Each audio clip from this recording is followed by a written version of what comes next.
Welcome to Red Letters Podcast, where everyday people talking about subject and topics that can be life transforming while delivering a message of hope.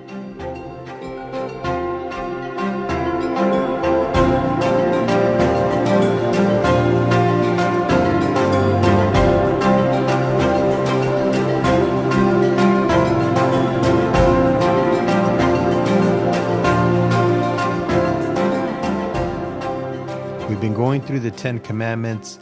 This week, we're going to be talking about the seventh one. Welcome. I don't know if we want to go ahead and start off by reading that particular verse in Exodus. I believe it's 20, verse 14. Exodus 20, verse 14. You must not commit adultery. Period. I know we're laughing, but it's just because it's a short one, not because it's not a serious one. serious topic. Yeah, it's a serious one. Yeah. And I know like last week we were talking about something when we started off the discussion saying that, murder, that's not something we do. Well, here it might be kind of the same thing. We already know black and white, this is something we shouldn't do. But I think it's important just to start off why it is important to talk about this, because as we've been talking about the previous 10 Commandments, Jesus elevated the importance by highering the standard by what he taught. And most of it was actually on the Sermon on the Mount, it seems like, as I go back and look at it. He said, and it's in red letters, not to highlight the name of the podcast, but this is Jesus talking. And it's in Matthew 5:27. He says, your ancestors have been taught, never commit adultery. However, I say to you, again, this is where he elevates it and sets the standard higher. He says, if you look with lust in your eye at the body of a woman who is not your wife, you've already committed adultery with her in your heart. It says, if your right eye seduces you to fall into sin, then go blind in your right eye. For you're better off losing sight in one eye than to have your whole body be thrown in hell. And I would just go to read one more verse. It says, and if your right hand entices you to sin, let it go limp and useless, for you're better off losing a part of your body than to have it all thrown into hell. And I think it's important because sometimes we think, oh, Jesus is this loving person that just forgives and turns around and he's so gracious and mercy. But here he's saying, look, you need to be careful of this so you don't find yourself on your way to hell. And lust is a dangerous thing. It's a multi-billion dollar industry in so many different ways that I don't even have to mention. But I will say pornography, because that's a big one inside the church and outside the church. But it's because lust is probably one of the not the strongest, but I would say it's one of the strongest tools that the devil uses.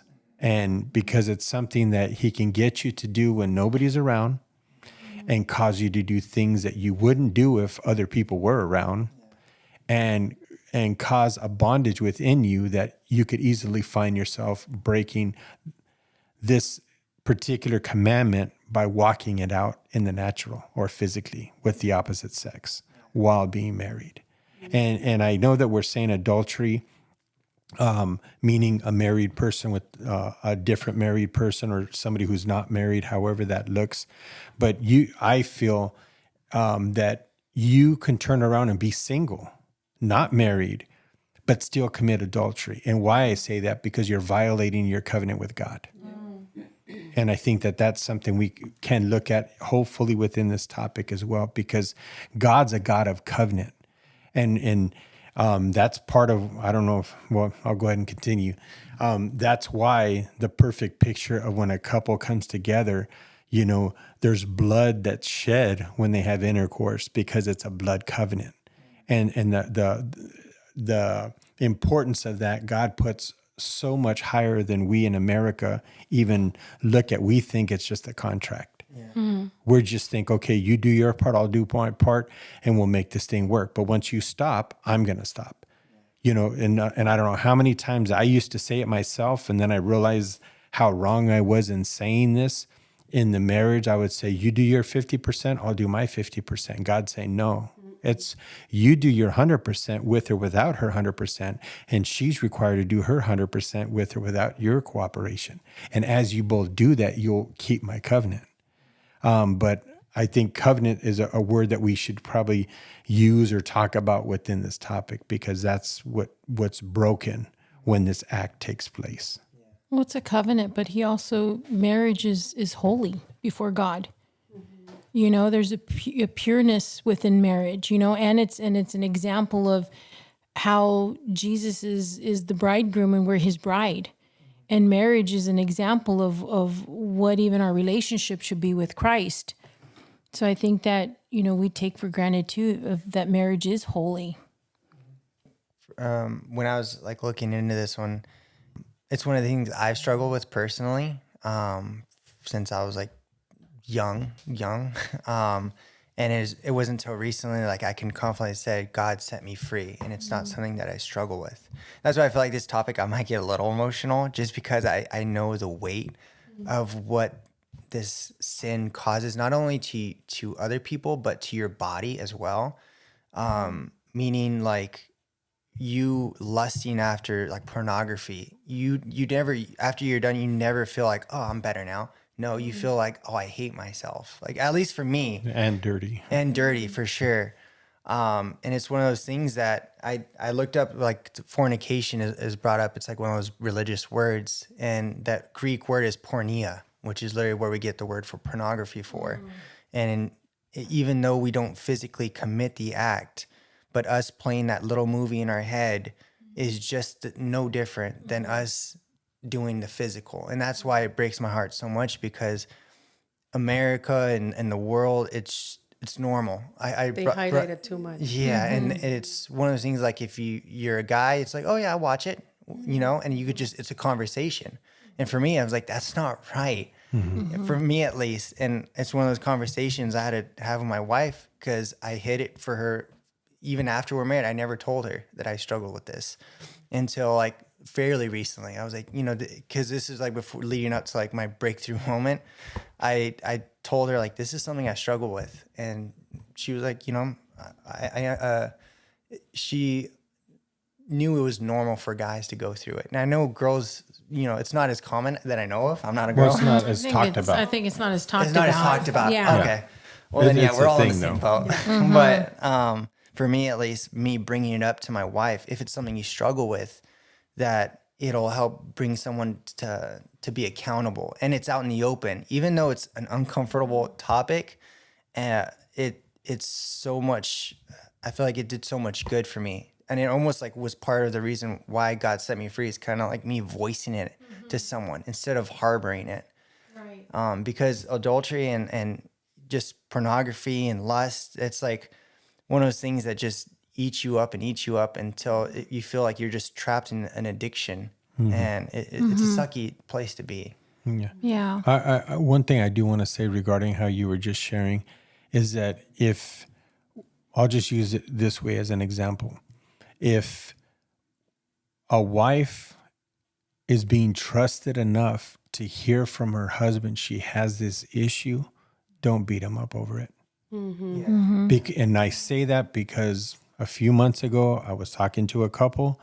They were going through the exact same thing, and I talked to the man ahead of time. He confided in me that this was an issue. We talked about it. I told him how he can get help. And he said, yeah, I had brought this up to my wife before I brought it up to you, and she's holding it over him continually. And I'm like, that's the worst thing you can do.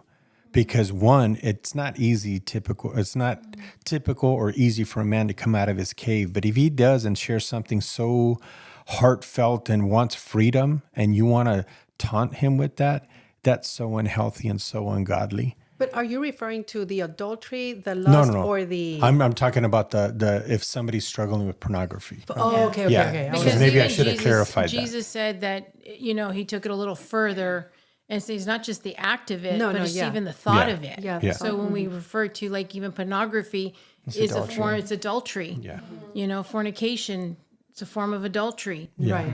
But I was talking in particular about pornography because to me, if a husband and wife can talk about it, especially if it's an issue, that's where restoration, healing, wholeness can all come. If it's adultery, then I think that that's probably something that might need counseling or something like that to help save that situation. I know that's for sure deeper.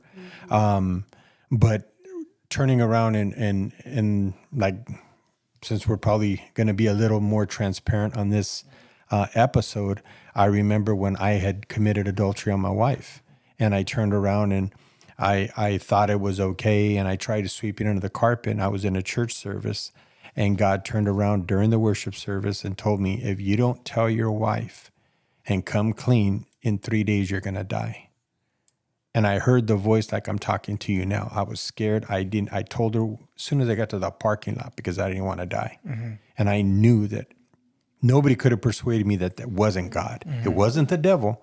He wanted me to stay in bondage. Mm-hmm. But it wasn't until I turned around and did that, and God used my wife, and I was able to turn around and see the grace of God over my life. And that's why I say, when you can't turn around and talk about it with your significant other, that's the toughest place to be. I know sometimes a brother will go talk to a brother, or a man with a man, and a woman with a woman.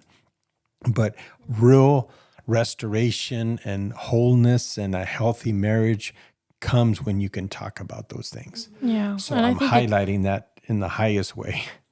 And it's crazy that we're going into that subject, because I was just sharing with Tony the other day, is that it's a beautiful thing when a married couple can come together and openly talk about their sexual relationship, because I feel like that's a topic that, especially in Christian marriages, I believe it's almost like forbidden. Yeah. We don't talk about sex, and I've talked to quite a few Christian, women who, and I was one of them, that when I got saved, taboo. I felt like, sex was a sin now with my husband, because I came from a life of sexual sin that God delivered me from. But then when I got married, I tended to kind of like withdraw myself, because I started allowing guilt and condemnation to make me feel like, oh my gosh, sex even in marriage is bad. I would feel like, no, this is not right.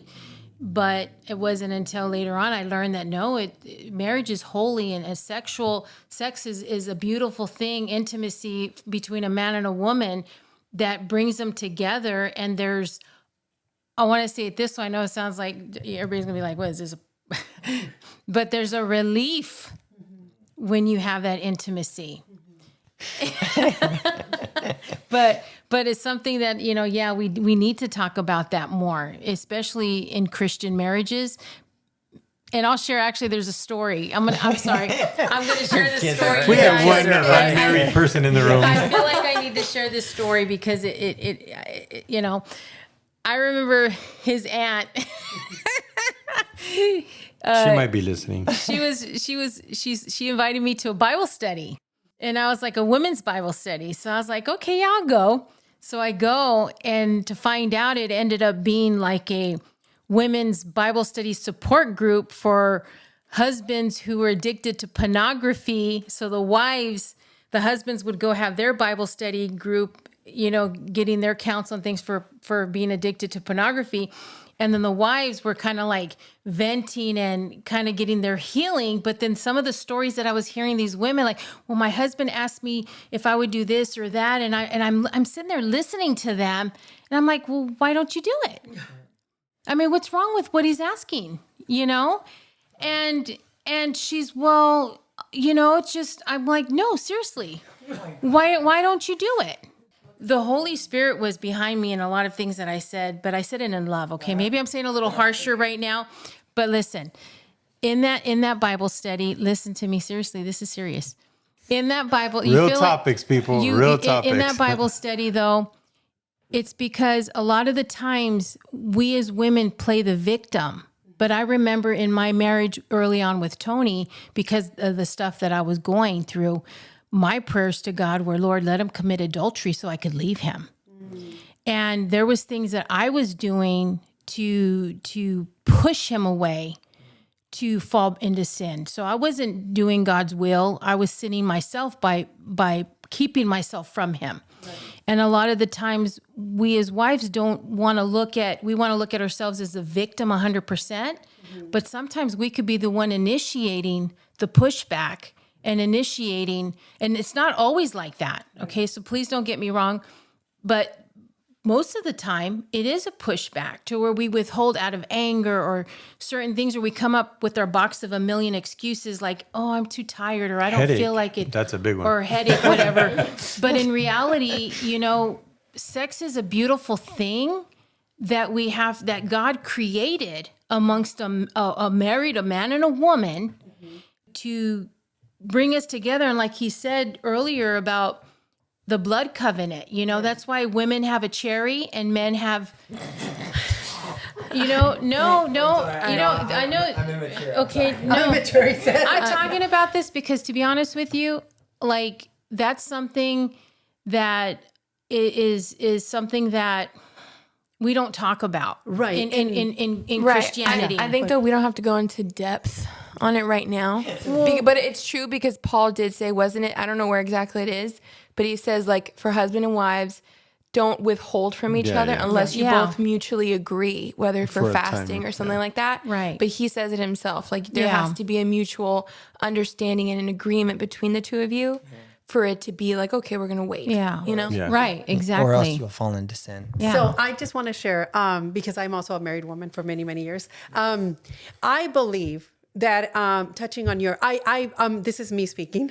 I don't believe if a man or a woman decides to cheat on their partner, it doesn't have anything to do with the partner. That's what I strongly believe. It has nothing to do. It's because you just went out and cheated because you decided to. But what I will stand by is when there's harmony in that home and the couples can talk to each other and they have a healthy sex life, or intimate life, then not one or the other will withhold that from each other. But if there's not harmony in that home and there's constant chaos and they can't even communicate and talk to each other, that's where the enemy comes in, and all of a sudden you're lusting over something or someone else. And this is where cheating comes in.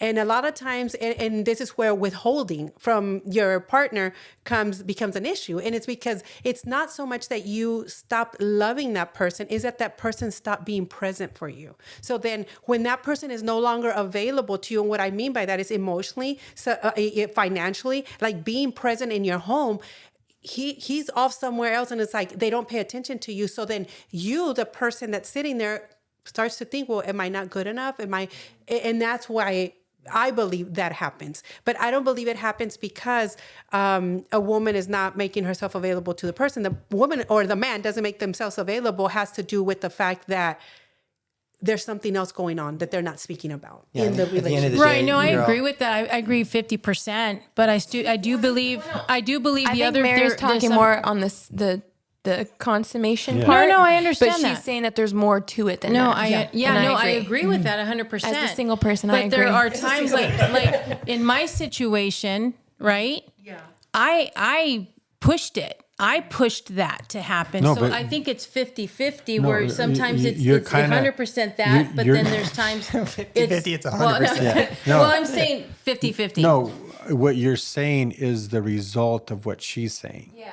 That's really what you're saying, because if there's chaos, Yeah. that's what you're talking about, then it leads to the wanting to withdraw and open doors. But let me say something real quick. I think one of the things that we can look at is a lot of times people, like I've heard this with young men, probably even young women, but I hear it more from young men because I talk to them more, is that a lot of times they could turn around and they'll see the opposite sex and, man, I love her. And a lot of times it's a lust thing because they only know the exterior. They haven't took time to know the interior or the real her. But why I'm saying that is because that word love, like you were mentioning, like the other definitions of what they mean, is the highest level of love is God's agape love. Okay. One of the other words for love is eros, which means the erotic part of love. So sometimes a person's wanting the agape love, but will satisfy for the eros love.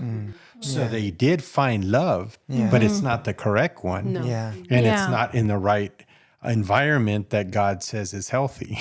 it's not within the confines of marriage Right. many times. Right. So I just wanted to highlight that because I know sometimes people will say, I love and this. Well, look at your definition of what you're talking about so you could better describe that, so you could make sure that you're in the right lane going after the right thing, so that, you're not finding yourself in a bad situation. Yeah, I agree. I think for me, because when I was younger and first started talking to Jess, I was like, oh, I love her. And like, I probably was like head over heels whenever I talked about her.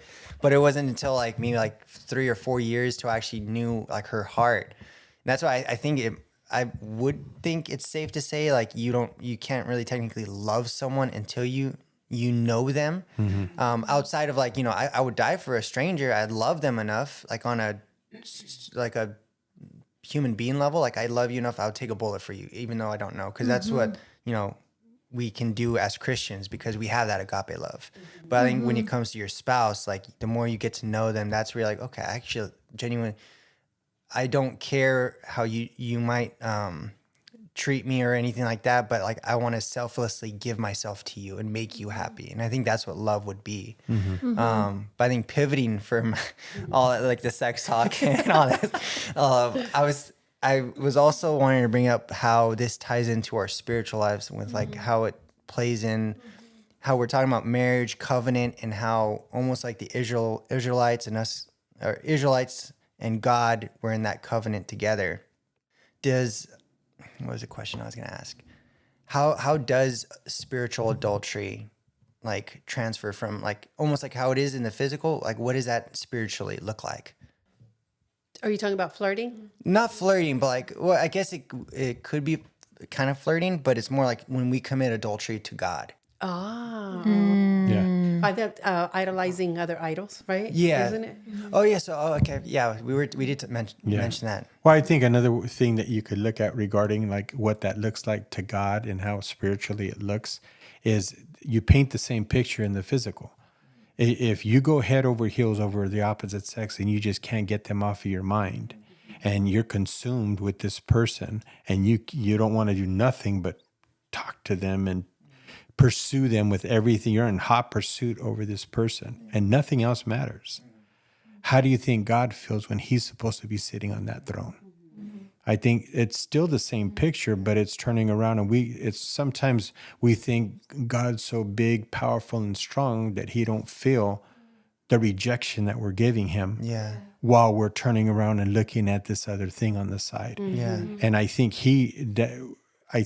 his heart's desire is that we would always have him on that throne, so that anything else we choose to love and give ourselves to would be in alignment with his, so that it could become a beautiful thing as it grows or develops.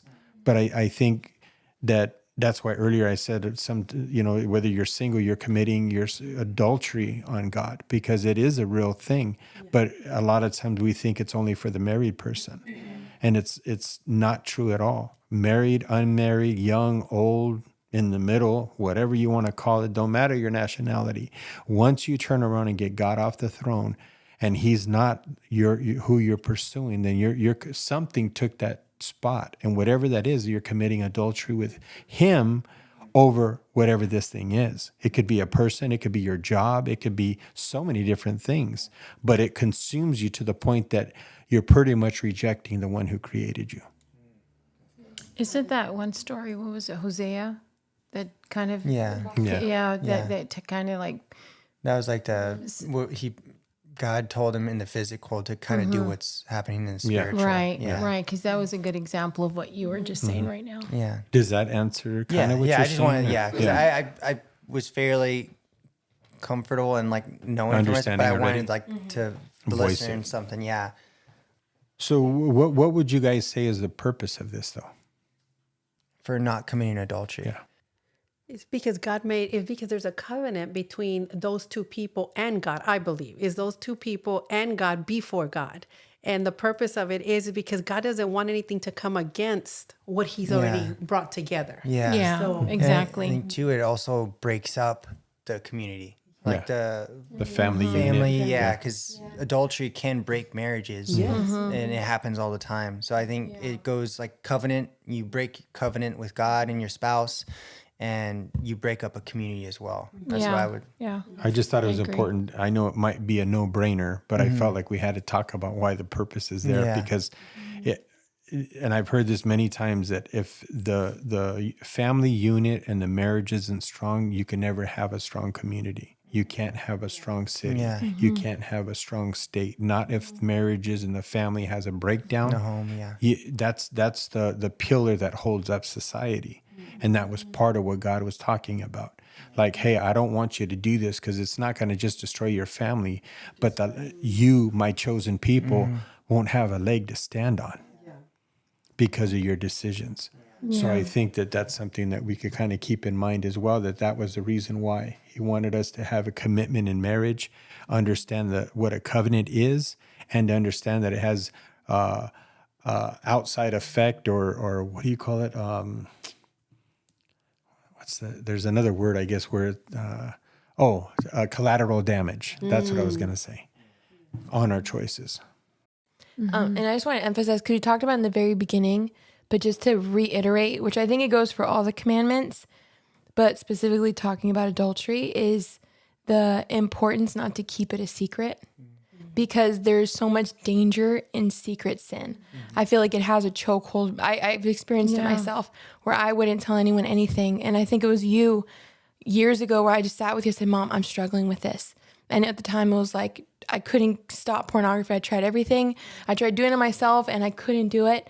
And I said, Mom, I was like, I'm struggling. And I kid you not, I don't know where that verse is, but it says, confess your sins with one another. James. Is it? And then it says that there will be freedom.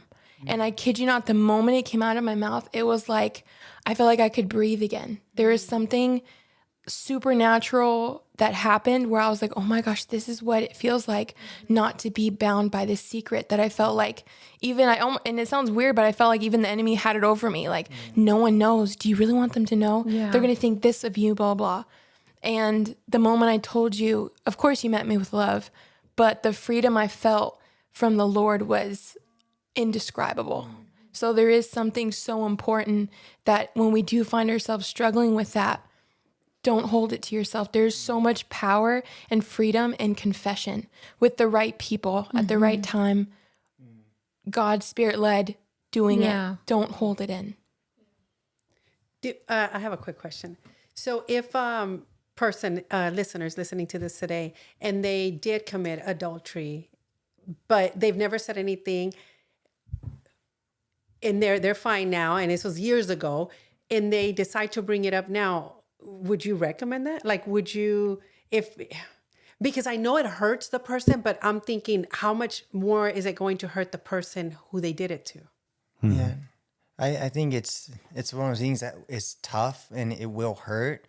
But I think just like how Ruth said, if it's kept in the secret, I think for me, like, even if I hadn't watched like pornography in like months, it's still in the back of my head, like I've done this and I'm married with my wife. And it's like, I can't really like relate with it as like physically like sleeping with someone, but I just feel like I think having it out in the open, so then the person that committed adultery would have that clear conscience, because I feel like it is like a little monkey on your shoulder, like we had said last episode.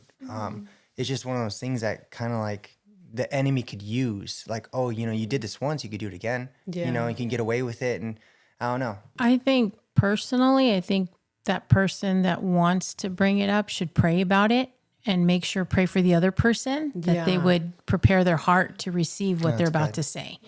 Because if they just come out and say it and maybe it's not the right timing or God's timing, then it could backfire on them and that person can hold it against them. And there might be trust issues and things like that. But I think if they turn around and pray about it and ask the Lord, because I think sometimes too, like, I don't know if it's the same thing, but like, let's say if somebody had things of their past and they were holding, they had already repented and given it to the Lord and God forgave them genuinely and they felt that and they're walking in that. And I don't believe there's any reason to bring it up to the other person or bring it into the marriage. Like, cause sometimes how you bring sometimes your past sins, some people might want to look, I'm going to lay out on the table everything that I went through. Well, I don't personally agree that should be. I mean, if you repent and you're delivered from it, why bring up? I'm talking about not being married first, like things that Well, you did you're saying before before salvation. salvation, because sometimes if the other, let's say your spouse, the person that you marry, and like if everything's messed up and not stable or chaotic, then that person's could throw those back in your face and make you and look at you in a different way. It's better, like, some things just I've like me personally, I've given things to the Lord from the past, and they're the past, and God forgave me of them, but it's not something that I'll bring up or put on a table or anything like that, and there's certain things I just don't feel like I even have to talk about, Right, because God forgave you. So exactly. why Exactly. And that it's happened almost like before it's I under got the married. blood. Yeah, exactly. Under the blood. I like that. Yeah, I okay. think so. I mean, I've never committed adultery on a person, like physically, but I had this situation where I remember it was middle of last year, and I was praying, and I felt like I was really encountering God. And then all of a sudden it was like, I don't know if you've had that moment where you felt the Lord and then you didn't. Have you had those moments? Yeah. Well, it felt like that, where I felt like I was with him, and then all of a sudden it's like the air was sucked out of the room, and the Lord put on my heart, I need you to go confess what you did years ago to your dad. And I was like, I don't want to, you already forgave me for that, Lord. And mind you, I hadn't thought about it for a long time. I just kind of like, okay, you forgave me. I repented to you, Lord. But then in prayer, he said, I need you to bring this up. And I didn't think at the time, I was like, I don't want to tell him, da, da, da. But I remember when I did, again, my parents are so great. They met me with so much love. And that made me feel worse. But the point is the Lord brought it to my attention to address it. Yeah. And that's I think different when the Lord exposes it to you. But I think, That's as different. a believer, as you draw yourself closer to the Lord and he draws closer to you, I believe he starts to sift things out, and he'll bring to memory things that he's like, I need you to say this. I need you to tell them what you did. It may not always be that case. Sometimes you might just feel like, I need to do it. But there have been, at least for me, where the Lord will bring it to your attention to address it. Yeah. And I you agree with that. You may Yeah. not see the I agree importance with of it that. in the moment, but there's a spiritual thing that's happening. Yeah. And the Lord's asking you to obey. Yeah, it's not a black and white. No. I think for me, like, because I know, like, if someone's listening to this podcast, I feel like conviction might rise up, because I know that situation with Ruth, I remember when that happened, it stirred my conviction up for the same thing. And for me, when I said, like, oh, I had never committed anything physical, right now God was like, well, you didn't. It's not that you did something physical. It's something where I was watching this movie by myself at AMC, and it was a church movie, and I was like, this is where I was just going for hungry for God. And during this movie, God tells me, like, you need to go home and tell your wife this. And I'm like, well, it was like so long ago. Like, I don't really think how this makes sense. But it's one of those things where it went on for a month where I didn't say anything, and it was just eating me up. And I was just, my conviction was like stirring. And so one night I like came home, and like we were getting ready for bed, and I literally had to text it to write it out, because I was like, I'm no way I'm gonna get through this, like, without breaking down. And long story short, it was like something where I had talked to a girl online, basically, and there was like, basically I cheated emotionally with this girl, and it was before we were married and everything like this, but we were like dating in a way. And I never told Jess this until like fairly recently. And I was like, I just felt like God told me to bring this up to you, and I don't know why.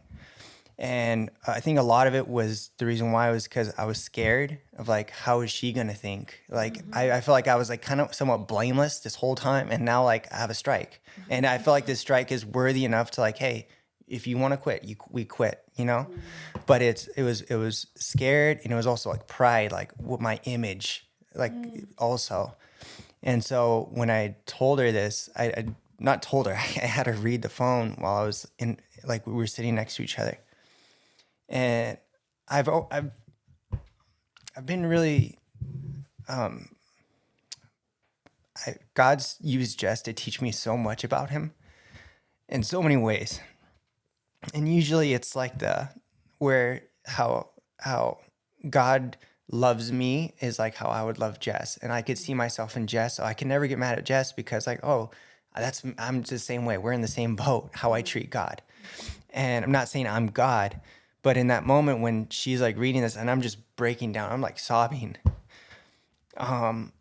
She just like puts down the phone. She just hugs me. And it's like one of those moments where, like how you said, we started in the beginning, like it's a toxic thing where a husband can't go to his wife, the one person that you should be able to, and vice versa. A wife should be able to go to her husband, and not that you have to like, oh, you know, it's okay, but it's just more like have a heart and compassion, especially if they're coming forward. Not like they're getting caught. It might be a little different that way, but if when I did that, she literally just hugged me and she's like, it's okay.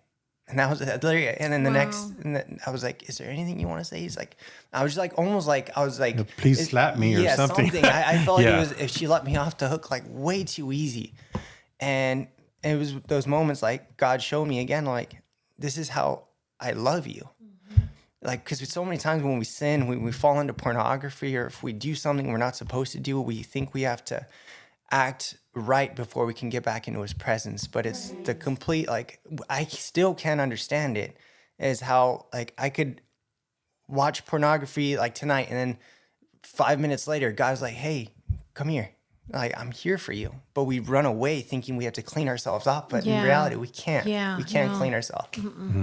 So I feel like God just reminded me of that right now, and I just wanted to share it, because it was just one of those things that it was like how you said, if you should say something, it just, I think it is not black and white, but it is like, if God brings it up, you better do it, because you're not gonna have peace.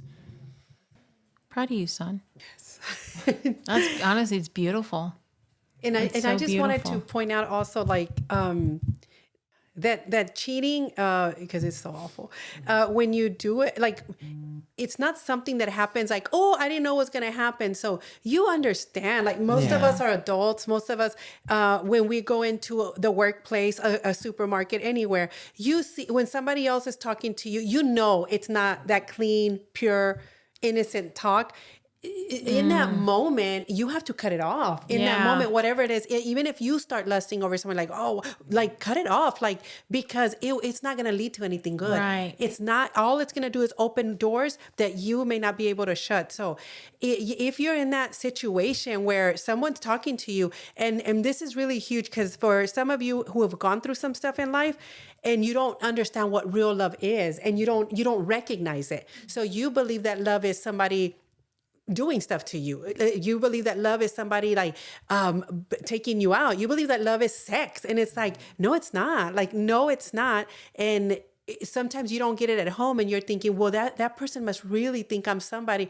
It doesn't work that way. That will never lead to anything good. So for the listeners, like, get with God, get good with God, and then empty out, like, in your heart, let all that stuff go, because what'll happen is that it will lead to something that you'll have to be asking for forgiveness later for. And this is not just for men, this is for women too. And it's like don't let yourself go there, because lust will lead to something, flirting will lead to something, and we think it's so innocent. It is not just so innocent. So that was my piece.